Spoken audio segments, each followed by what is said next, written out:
Toc toc toc, voici ton message et ta guidance du jour pour le 20 mars 2023 ou pour plus tard si tu le découvres. Mais avant toute chose, tu désires avoir une question de voyance gratuite. Va jusqu'à la fin de cette vidéo, découvre comment faire le concours pour avoir la question de voyance gratuite et jusqu'à quand tu pourras participer. Mais avant toute chose, nous allons faire notre message, notre guidance du jour.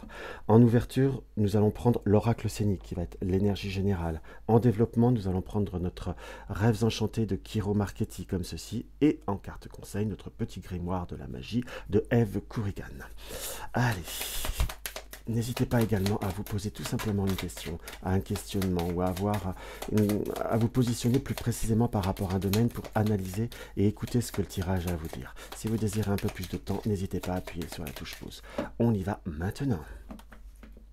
Alors, nous avons l'arc-en-ciel et nous avons les poissons. Donc on sent comme une période transitoire, une période, je dirais une période, comment je pourrais dire je dirais transitoire. On est sur une situation qui évolue. On est sur une situation qui est en train de se fluidifier, mais j'ai un profond ressenti peut-être un petit peu d'une forme d'impatience. Parce que nous avons la baleine et nous avons la maison, si je puis dire. Donc on a des nouvelles, on a des communications qui vont se faire, qu'il y a une fluidification qui reste là. Nous avons de l'espoir, nous avons une transition avec cette notion de l'arc-en-ciel, bien qu'il y ait 3 couleurs, je suis d'accord, mais enfin on va le prendre pour un arc-en-ciel à cette couleur. C'est comme ça que moi je l'interprète. On a cette notion un petit peu d'impatience par rapport à une situation qui évolue. On manque un peu de confiance, on reste un petit peu fragile, on reste un petit peu fébrile, je dirais, par rapport à certaines situations. La communication reste nécessaire, il y aura de la communication, mais c'est comme si on n'osait pas se lâcher des deux mains, c'est comme si on n'osait pas aller au-delà de certains schémas, puisque nous avons la lune, là, et nous avons la chouette. Ça reste, vu le positionnement de ces deux cartes, on n'est pas sur quelque chose de négatif, on est presque sur une neutralité, sur quelque chose qu'on n'arrive pas à faire évoluer, à faire grandir, on n'arrive pas à se positionner plus, à être beaucoup plus fort, beaucoup plus concret par rapport à ce que l'on désire et ce que l'on souhaite. Et ça, cet état d'esprit déjà en soi est parfois aussi un blocage. Alors, je dis pas, je veux pas être négatif pour être négatif, attention, qu'on soit d'accord, mais rien que cette configuration nous indique que parfois cela vous empêche, et vous empêche de pleinement savourer ou de pleinement appréhender certaines situations ou certains contacts. Il faut savoir aussi vivre, je dirais plus intensément, aller au bout de chaque chose et être un peu comme saint Thomas, croire que ce que l'on voit, qu'on soit d'accord. Donc va vous falloir être concret, être bien fortement ancré par rapport aux situations et pour justement les développer en beaucoup plus de force et beaucoup plus de sérénité. Avec le Kiro Marchetti, on a bien les nuages qui sont passagers et on a l'ouverture.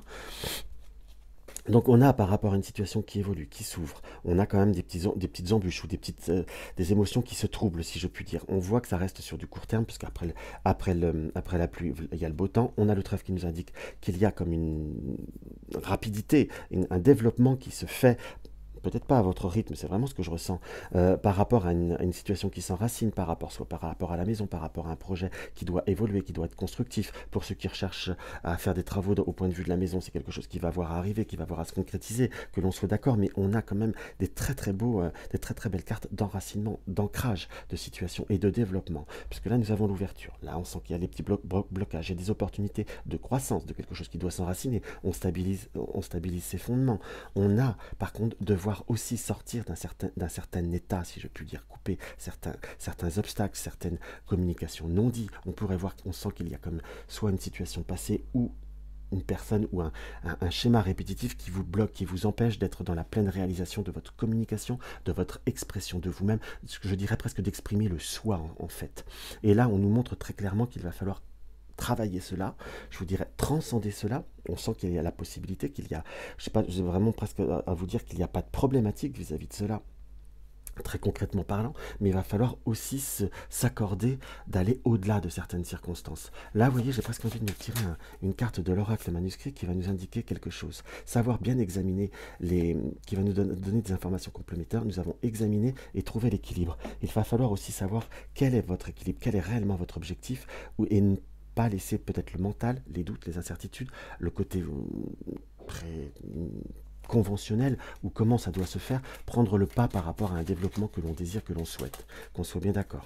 Donc là, on va finir ce tirage qui nous paraît être une période émotionnellement parlant un peu plus forte, un peu plus déstabilisante, je l'entends bien, mais qui est quand même assez riche. Et nous avons quoi là qui nous indique? Nous avons le jaune de l'optimisme, on est vraiment en plein dedans.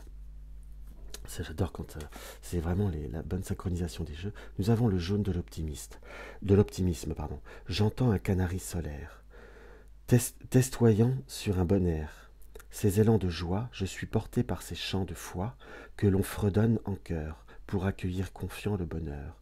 J'entends un canari solaire, festoyant, pardon, sur un bon air, parce que je regarde pas la caméra, je vois mal, ça me fait toucher, je m'excuse. Festoyant sur de bon air, ces élans de joie, je suis porté par ces chants de foi, la foi, que l'on fredonne en chœur pour accueillir, confiant le bonheur, confiant l'évolution, confiant les circonstances qui vont nous permettre une vraie réalisation de nous-mêmes. Ça, c'est une journée très très riche, ou des moments très très riches, mais il faut avoir cette foi et cette communication pour trouver un équilibre. Et pour tous ceux qui sont restés jusqu'au bout par rapport au concours, donc tout simplement, va y avoir deux conditions, enfin trois conditions. Il va falloir liker cette vidéo si possible, être abonné à la chaîne et m'envoyer un MP. Je ne veux pas... Enfin, voilà, j'aimerais, si dans l'absolu, être abonné, me mettre un like, me mettre coucou 45. Pourquoi je dis coucou 45 en commentaire, c'est pour marquer que vous avez commenté et m'envoyer un message MP avec vos informations, votre prénom et votre âge, votre date de naissance si possible, mais sans rien n'est forcé, rien n'est contraint. Et posez votre question, je ferai un tirage au sort, j'informerai de qui de droit en MP qui a gagné. Et je ferai le tirage de façon très très très anonyme en restant sur le pseudo coucou45. Justement, qui vous permettra de vous reconnaître, enfin de voir quel tirage correspond à quelle vidéo, à quel concours. Et vous avez jusqu'au 22 mars pour pouvoir vous réaliser cette participation et le tirage apparaîtra le 23. Dans tous les cas, je souhaite une bonne chance à tous, un bon début de printemps pour ceux qui regardent le 20 mars et je vous dis à tout bientôt, bisous bisous.